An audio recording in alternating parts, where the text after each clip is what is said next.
Hi, this is Don Thorts. I'm the short sale guy. I'm also known as Don the Grant Guy because I help people get $10,000 worth of free Google ads every month.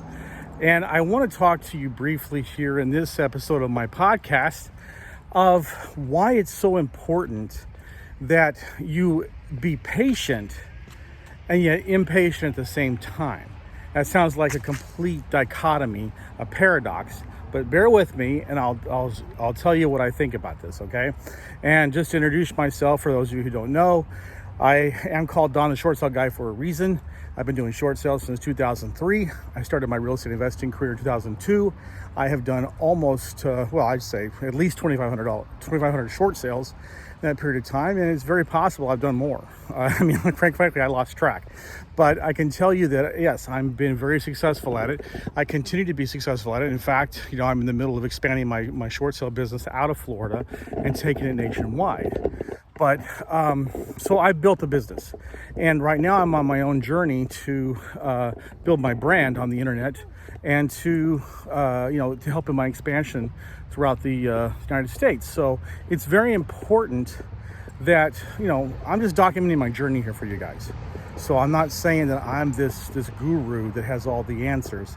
I'm just showing you what I've learned as I've gone forward, and maybe in 3 months I'll come back to you and say, I remember that podcast I did about being patient and impatient at the same time. Yeah, it's all full. I was full of shit, whatever. But that I hope that this resonates with you, and that you understand that my unique selling point is me, and up here, and my experience and my feelings and thoughts. That's me. And so if it resonates with you, that's great. You can watch me and maybe come along with me on my journey. Because if you are an investor or a realtor or a mortgage broker or just someone who wanted to get involved in real estate, I can tell you that the best time to get involved in real estate is right now, because this foreclosure moratorium is ending soon. Right? I'm doing this in July of 2021, and we'll be able to start doing distressed sales, distressed investing much better, and my short sales are going to come back big time. So just throw that out there as an aside. So what do I mean by be patient and impatient at the same time? The patience comes when you think about your overall goal. So I made a goal for my company, for myself, my brand, is that by summer of 2022, I'm giving myself 12 months, I want to be hands down, the leading person that people think about when a short sale comes up. So I want Don, the short sale guy, to be the most influential brand on the internet in the United States. So that's what my overall goal is. So I need to give myself time to be able to accomplish that goal, because I know that all I can control is today. So today, we're in July, like I said, 2021. I'm not going to accomplish that goal tomorrow. It's going to take a long time.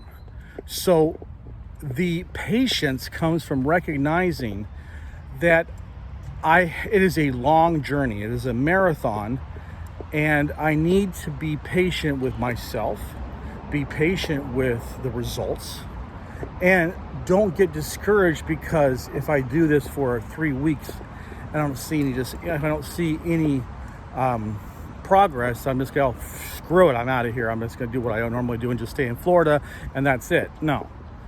But the impatience comes from knowing that I want to get up in the morning and accomplish these things. Symbolically speaking, I don't want to wax poetic here, and a lot of people, I really kind of, I have a satirical mind.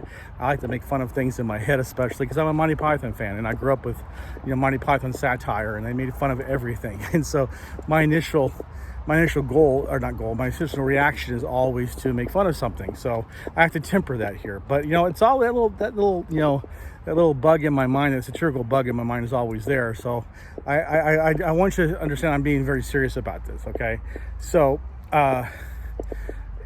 And I'm impatient to get up in the morning and do something, because symbolically I'm building a building, okay, brick by brick.